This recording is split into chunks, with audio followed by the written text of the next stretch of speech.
આકાશવાણી અમદાવાદ વડોદરા પ્રાદેશિક સમાચાર મિત્તલ પટેલ વાંચે છે. સૌપ્રથમ મુખ્ય સમાચાર. ગુજરાત સતત બીજી વખત આરોગ્ય સુવિધા સુખાકારી ક્ષેત્રે દેશભરમાં પ્રથમ ક્રમે.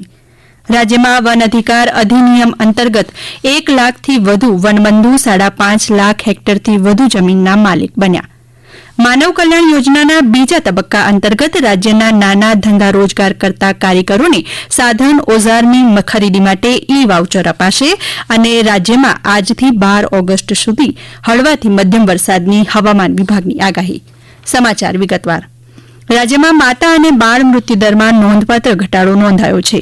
નીતિ આયોગે જાહેર કરેલા સસ્ટેનેબલ ડેવલપમેન્ટ ગોલ્સ ઇન્ડેક્સના ચોથા અહેવાલમાં આ માહિતી સામે આવી છે. આ અહેવાલ મુજબ ગુજરાત રાજ્ય સતત બીજી વખત આરોગ્ય સુવિધા સુખાકારી ક્ષેત્રે દેશભરમાં પ્રથમ ક્રમાંકે રહ્યું છે. આરોગ્યમંત્રી ઋષિકેશ પટેલે આ સિદ્ધિ બદલ આરોગ્ય કર્મીઓની કામગીરીને બિરદાવી તેમને અભિનંદન પાઠવ્યા હતા.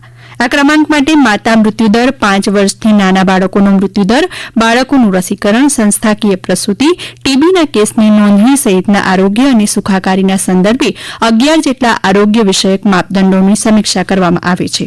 મુખ્યમંત્રી ભૂપેન્દ્ર પટેલે સોશિયલ મીડિયામાં એક સંદેશમાં જણાવ્યું, રાજ્યને આ સિદ્ધિ માતા અને બાળ મૃત્યુદરમાં મોટો ઘટાડો, સંસ્થાકીય પ્રસૂતિ તેમજ બાળકોના સંપૂર્ણ રસીકરણમાં મોટો વધારો કરવાને કારણે હાંસલ થયો છે.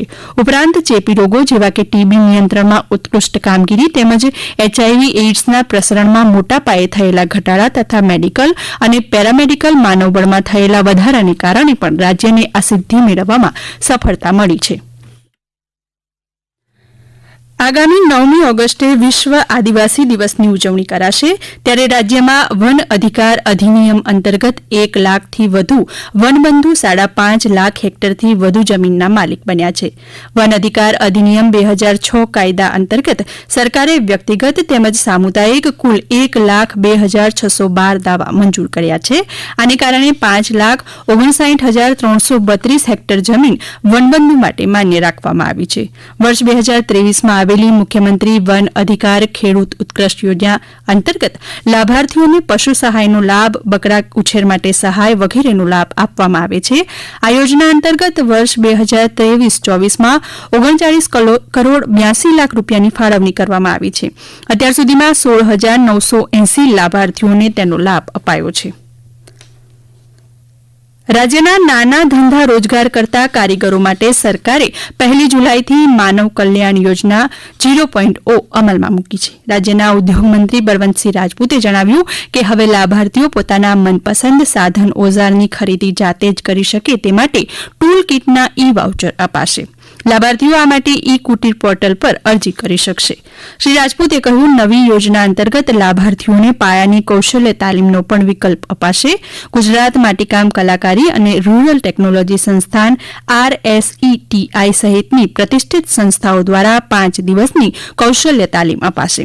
તાલીમ મેળવવા ઇચ્છુક લાભાર્થીઓને હાજરીના આધારે દૈનિક 500 રૂપિયાનું સ્ટાઇપેન્ડ પણ અપાશે.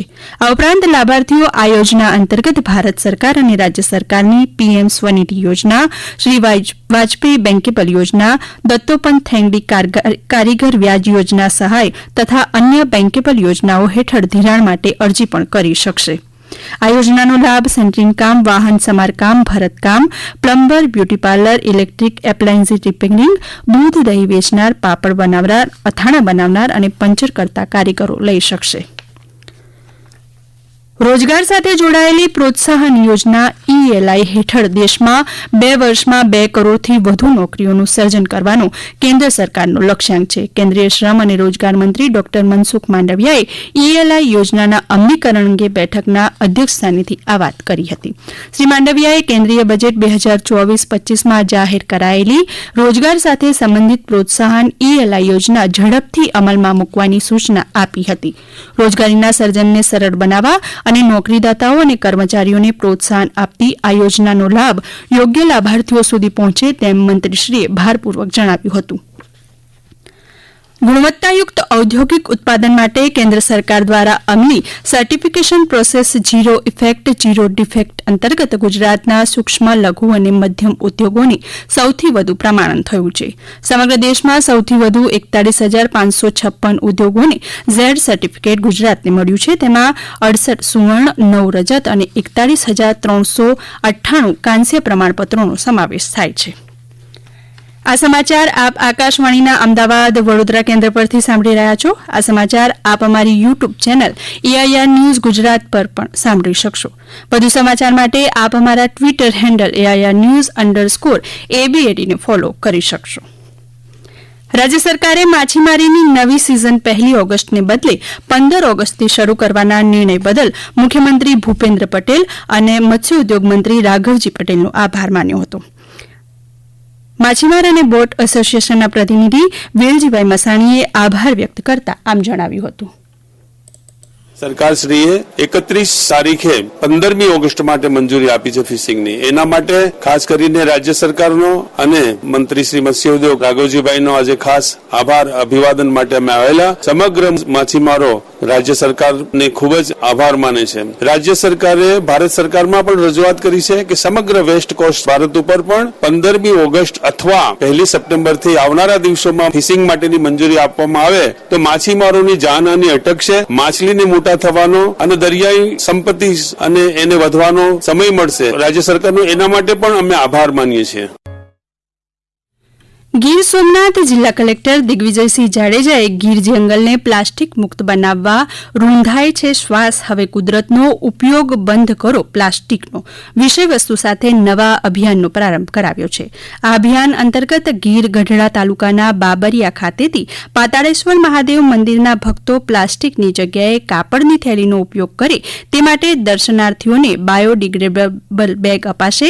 આ અભિયાન અંગે જિલ્લા કલેક્ટર દિગ્વિજયસિંહ જાડેજાએ માહિતી આપી હતી.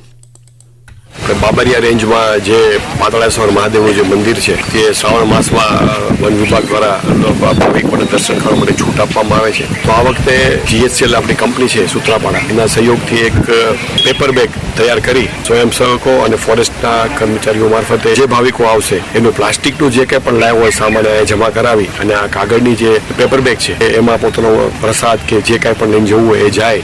એની અમલવારી આજથી ચાલુ કરાવેલ છે. કોને પણ અપીલ છે કે બને તો પ્લાસ્ટિક ઘરથી ના લાવે અને શાંતિથી ખલેલ કર્યા વગર દર્શન કરી પરત આવી. Gandhinagar state emergency operation centre ખાતે વેધર વોચ ગ્રુપની બેઠક યોજાઈ હતી, જેમાં અધિક કલેક્ટર કલ્પના ગઢવીએ રાજ્યમાં ચોમાસાની સ્થિતિ અને તે માટે તમામ વિભાગોની તૈયારી અંગે સમીક્ષા કરી જરૂરી માર્ગદર્શન અને સૂચનો આપ્યા હતા. આ બેઠકમાં હવામાન વિભાગના અધિકારીઓએ જણાવ્યું હતું કે આજથી 12 ઓગસ્ટ સુધી રાજ્યમાં ભારે અને હળવાથી મધ્યમ વરસાદની આગાહી છે. આ અંગે અધિક કલેક્ટરે પ્રવર્તમાન પરિસ્થિતિને ધ્યાને રાખી સંબંધિત વિભાગો સાથે જરૂરી ચર્ચા કરી સંભવિત જોખમો સામે સાવચેત રહેવા જણાવ્યું હતું.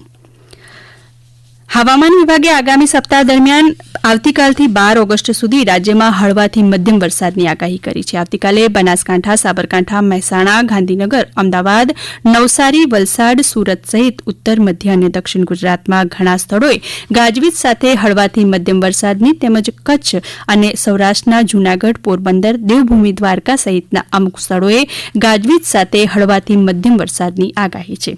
દરમિયાન આજે રાજ્યના 96 તાલુકાઓમાં સામાન્ય વરસાદ નોંધાયો હતો.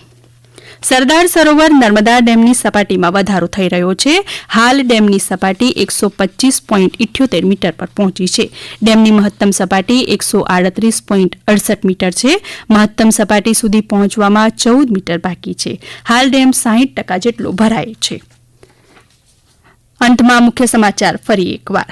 ગુજરાત સતત બીજી વખત આરોગ્ય સુવિધા સુખાકારી ક્ષેત્રે દેશભરમાં પ્રથમ ક્રમે. રાજ્યમાં વન અધિકાર અધિનિયમ અંતર્ગત 1 લાખથી વધુ વનબંધુ 5.5 લાખ હેક્ટરથી વધુ જમીનના માલિક બન્યા. માનવ કલ્યાણ યોજનાના બીજા તબક્કા અંતર્ગત રાજ્યના નાના ધંધા રોજગાર કરતા કારીગરોને સાધન ઓઝારની ખરીદી માટે ઈ-વાઉચર અપાશે. અને રાજ્યમાં આજથી 12 ઓગસ્ટ સુધી હળવાથી મધ્યમ વરસાદની હવામાન વિભાગની આગાહી. આકાશવાણીના અમદાવાદ વડોદરા કેન્દ્ર પરથી પ્રાદેશિક સમાચાર પૂરા થયા.